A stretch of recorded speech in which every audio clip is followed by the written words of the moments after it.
सो अपना संडे को 20 तारीख को एएलसी का और एलईओ का पेपर है, ठीक है। ऑफ कोर्स सबने अच्छा तैयारी भी कर लिया है। अब सिर्फ दो चार बातें हम क्या करने वाले हैं कि 20 तारीख वाले पेपर वाले दिन हमें क्या करना है और क्या नहीं करना है, ठीक है। सबसे पहली बात सबसे पहली बात है guys, अब ना आपको थोड़ा, अगर आपने है तो आपको ना थोड़ा, ठीक है। अब होगा क्या कि मान लो आप पेपर देने जाओगे। अब पेपर देने जाओगे, यूपीएससी वैसे ही हर बार पेपर में कुछ कुछ नया नया हर बार कर ही देता है, ठीक है।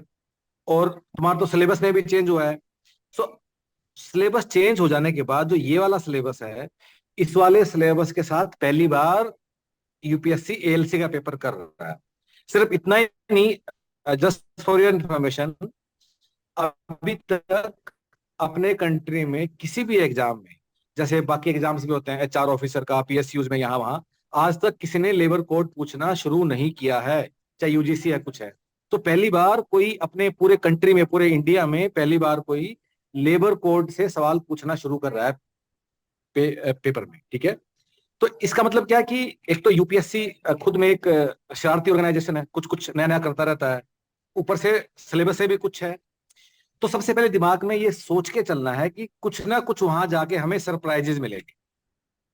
अब वो सरप्राइजेज किसी भी तरह के हो सकते हैं, obviously we can't guess them, अगर हम पहले से गेस कर लेंगे तो नहीं, ठीक है। लेकिन दो तीन बातें, जैसे कि हो सकता है कि लेबर कोड से या लेबर लॉ से disproportionately large number of questions आ जाए, या फिर बहुत ही कम आए। जैसे मैथ्स में अंदाजा आएगी 15 से 20 सवाल आएगा, and again I am giving you example only, hypothetical maths के 5 ही सवाल आए, या मैथ्स के मान लो 30 सवाल आ जाए। सो इस तरह के कुछ कुछ पेपर में ना कुछ सरप्राइजेज होंगे, बी रेडी विद देम, ठीक है। सो पहली बात, do not go into examination hall with any pre conceived notion कि ये ऐसा है, ये ऐसा है, या मैं ये स्ट्रेटजी लगाऊंगा, या मैं ये पहले करूंगा, ये बाद में करूंगा। इन सब चीजों को घर पे ही छोड़ के जाना, ठीक है। अगली बात कि यूजुअली एग्जाम में जाके क्या होगा, मान लो आप पेपर खोलोगे, पहला सवाल देखोगे नहीं आया, दूसरा सवाल देखोगे नहीं आया, तीसरा देखोगे नहीं आया, चौथा देखोगे नहीं आया, और एकदम ना ऐसे में एक डिप्रेशन आना, एक एक जाहिर सी बात है कि आपको थोड़ा अनकंफर्टेबल होना शुरू हो जाए। फिर आप बाजू में भी देखोगे जो बाकी लोग पेपर दे रहे होंगे, और लगेगा अरे सब लोग तो पता नहीं क्या लिख रहे हैं। सो गाइज, कोई इतना विशेष कोई लिख नहीं रहा होता है, ठीक है। अगर पेपर थोड़ा मुश्किल है तो ना सभी को मुश्किल लगता है, क्योंकि सबके सर नीचे होते हैं जमीन पे। हमें ऐसा लगता है कि मैं ही इस क्लास में बेवकूफ बैठा हूँ, बाकी सबको आता है इस एग्जामिनेशन हॉल में। पर ऐसा नहीं है, बाकी लोग को भी, वो लोग नहीं आ रहा था, वो लोग भी अपना स्ट्रगल ही कर रहे होते। सो गाइस, कहने का मतलब ये है कि अगर तुमने अपना एक रीजनेबल मेहनत किया है तो तुम एग्जाम में किसी भी बात से घबराना नहीं है, तुम्हें सिर्फ अपना बेस्ट करना है, ठीक है। अगली बात कि अब एग्जाम में कुछ उल्टे सीधे सवाल तो आएंगे। उल्टे सीधे का मतलब है कि जो तुम लोग गेस नहीं कर पा रहे हो, या जो आउट ऑफ सिलेबस टाइप दिखाई देंगे, या जो बहुत ज्यादा डिफिकल्ट होंगे। जैसे अब की बार सी सेट में एक दो सवाल क्वाड्रेटिक इक्वेशन का आ गया, जो कि यूजुअली नहीं आता था। सॉरी, इसमें एपीएफसी में, ठीक है। एक सवाल कोऑर्डिनेट ज्योमेट्री का आ गया, जो कि यूजुअली नहीं आता था, ठीक है। ऐसा कुछ कुछ होगा, ठीक है। लेकिन जब तुम घर आओगे ना, और घर आके जब तुम अपना पेपर देखोगे, तो उसको देख के तुम्हें पता चलेगा कि जो आसान सवाल थे ना, वो अपने आप में they're more than the number which is required to pass the cut off. तो मैं कहने की क्या कोशिश कर रहा हूं कि अगर तुम एग्जाम में फेल होगे तो तुम इसलिए नहीं होगे कि वो तुम उठपटांग मुश्किल मुश्किल आउट ऑफ सिलेबस सवाल वो सब नहीं कर पाए। अगर तुम एग्जाम में फेल होगे तो तुम सिर्फ और सिर्फ इसलिए फेल होगे कि तुम वो आसान वाले भी तुमसे छूट गए। तो तुम्हारा फोकस क्या होना चाहिए कि जो एक ट्रेडिशनल सिलेबस है, जो तुमने पढ़ाई की है, जो तुम्हारे सवाल हैं जो तुम्हारे सिलेबस के विदिन थे, उसमें से एक भी गलत नहीं हो। So just worry about that, just worry about that. मुश्किल तो कुछ होंगे ही, लेकिन वो ना किसी को भी नहीं आते हैं उनसे, अनलेस कोई विशेष बुद्धिमान व्यक्ति आया है पृथ्वी पे, ठीक है। अदरवाइज वो बाकी सबको भी नहीं आते हैं। तुम्हें बस ये इंश्योर करना है कि जो मैंने पढ़ाई किया है, जो आसान सवाल हैं, क्या मैंने वो सारे ठीक कर दिए हैं या नहीं कर दिए। This is your only agenda.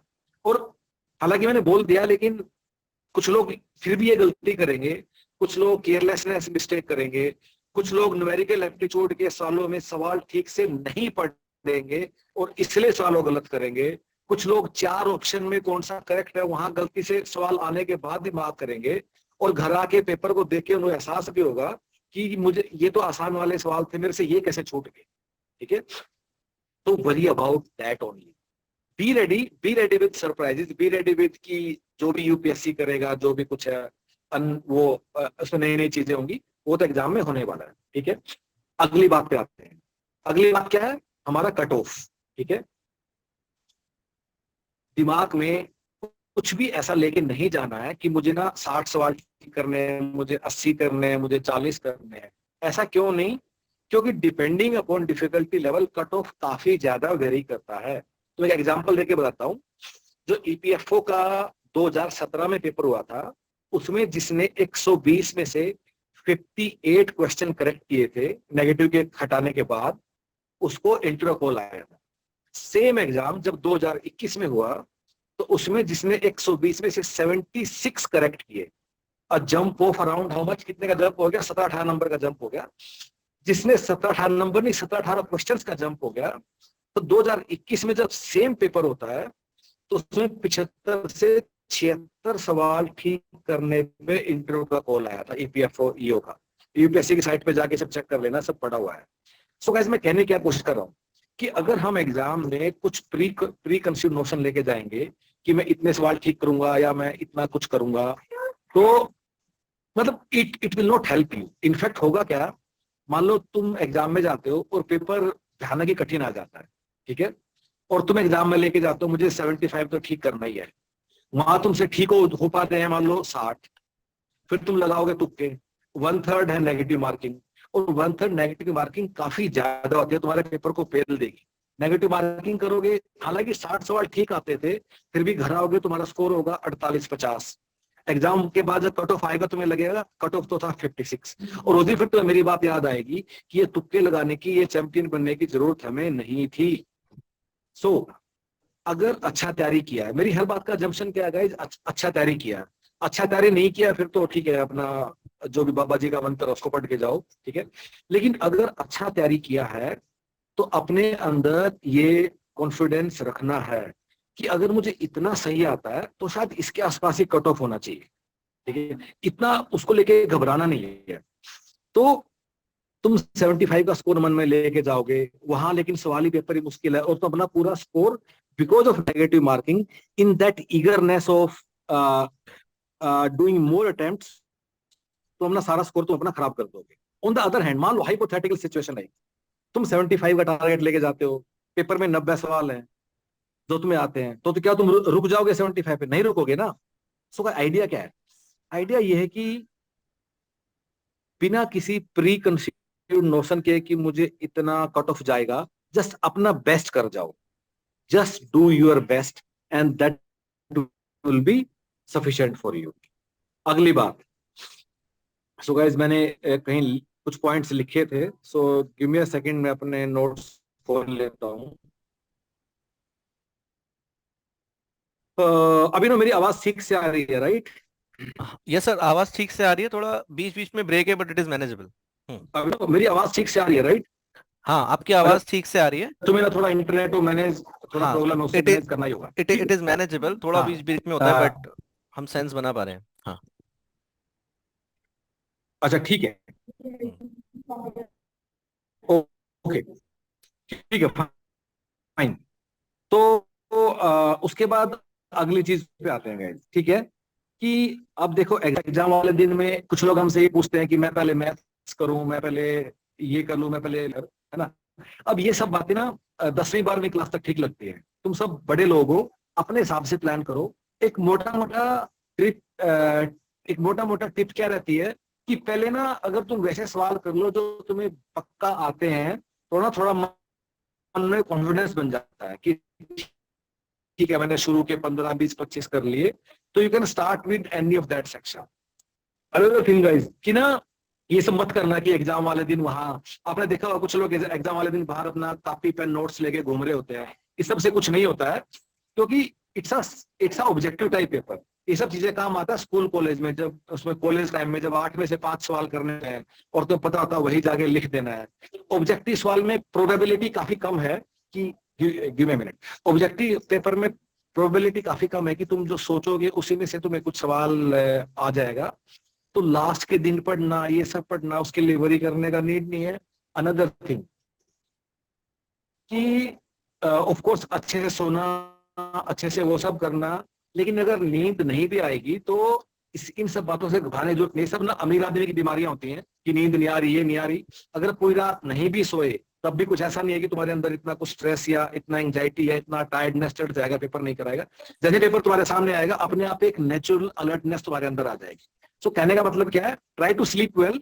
अगर नहीं भी नींद आती है तो इस बात का स्ट्रेस मत लेना कि मैं तो रात को सो ही नहीं पाया। कोई बात नहीं, नहीं आई तो नहीं आई। अगर एक रात नहीं सोओगे उससे कुछ ऐसा नहीं कि एग्जाम में तुम्हारा एंग्जाइटी लेवल कुछ यहाँ हो जाएगा। और ये सब अगेन आई कॉल देम अमीर आदमी की बीमारियां, इनसे कुछ फर्क नहीं पड़ता अगर आपने अच्छे हाइजीन फैक्टर है, take care of them, time से पहुंचना, ये सब पहुंचना, इन सब चीजों का अपना तुम्हारा पेन काम कर रहा है, वो सब काम कर रहा है, उन सब चीजों को तुम देख ही सकते हो।